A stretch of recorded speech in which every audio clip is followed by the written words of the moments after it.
Hi everyone, welcome to Court Farm Chickens. Today we're just doing a quick video on how to keep chickens, ducks and turkeys all living together. Okay, so we're here on the orchard, bright and early. It's rained hard all last night, so it's a bit muddy today. But I just thought I'd start the video before I let the birds out to show you some of the issues, first off, with keeping birds together. And it's not to do with fighting or injury or squabbling or anything like that. It's just due to the different way the animals lives. So we'll start with the ducks. Actually, we'll start. So these are two temporary coops we've put up just to house these while we're building the permanent houses for the ducks and chickens. So you see, the chickens and ducks need different types of coops. Ducks have to go on the floor. Chickens have to go up, or don't have to, but it is their preferred way. Chickens like to be off the ground, whereas ducks actually prefer to be on the ground. So because of this, when chickens come out the coop, they stay out the coop and they don't really go in there for the rest of the day unless they're laying an egg. But because the duck house is on the floor, the chickens go in during the day. And if we open this and let these fellas out,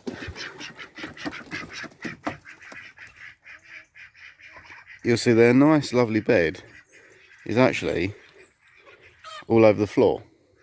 I've got them some new bedding today, because what happens is the chickens go in there throughout the day and they scratch it all out.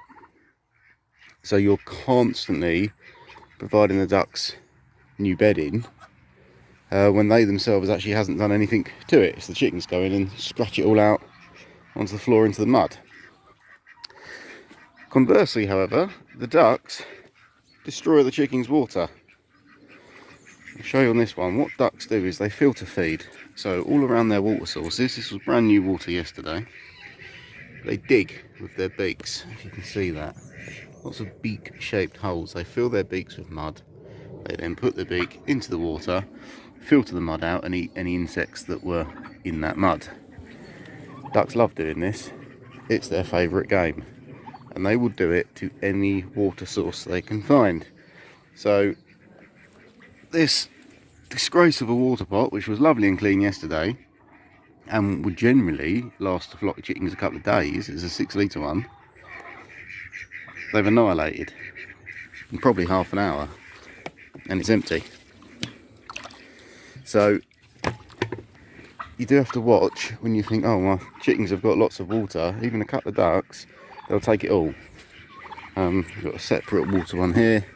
You see, one of them has had a go there. There's a hole there, and it's full of mud. So chickens will destroy a duck's bed.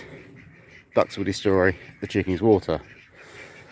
In terms of food, they can all eat the same food. You can get different duck foods. You can get higher protein turkey foods, but generally speaking, they will just all eat general mix of pellets and grains.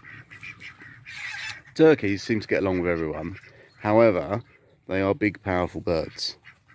If you're introducing a turkey to your flock, do it last. If anyone's introduced a chicken to their flock, they will know that their resident chickens will attack the new chicken. Well, a turkey would do the same. Now you can imagine a bird of that size suddenly pouncing on your lovely new small bird. It's going to do a bit of damage. So if you want a turkey with your flock, just make sure it's the last bird that you put in. Now with turkeys as well, you do have to be careful. There is a disease, excuse me, there's a disease called blackhead, which chickens can carry, and it doesn't really affect chickens. You probably wouldn't even know your chickens had it, but it will kill a turkey stone dead. So you do have to watch that. There's having a turkey and a chicken together doesn't increase your chances of getting blackhead. Your blackhead could already be in your flock, contracted from wild birds, but you wouldn't know because the chickens show no signs. They then pass it to the turkey. The turkey will be dead in a night. Apart from that, turkeys actually make lovely pets. Everyone puts them on the table at Christmas, but they really are. This one just follows me around. They're good fun. I mean, they don't generally get as tame. They will always keep a distance, but they will feed from the hand. They have incredibly sharp claws though.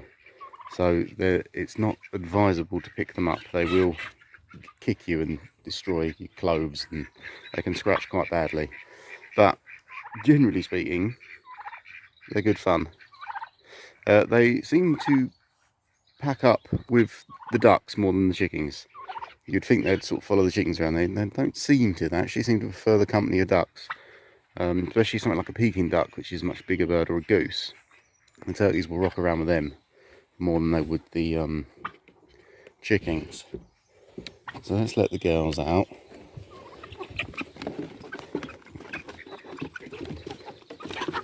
Mayhem. So as you can see, first thing they do, straight in the duck house. Let's steal all their food. Nice bowl of duck food there. Chickens eat a lot. Got their own food there. No. Oh, and turkey. Let's have some duck food. So this is the issue with mixing all animals together and thinking, oh, I'll just do separate bowls for. It doesn't work. Look, they want their water. I've not done that. Oh, girls, I'll do your water.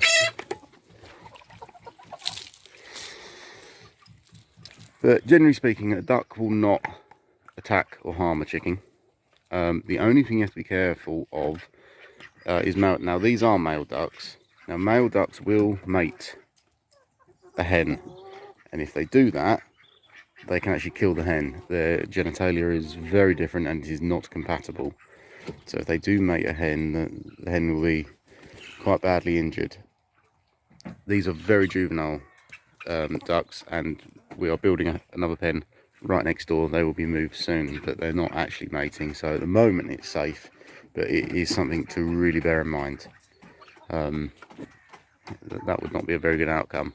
So female ducks can live with all chickens and cockerels and male turkeys, but do not put male ducks with any other species except ducks or waterfowl.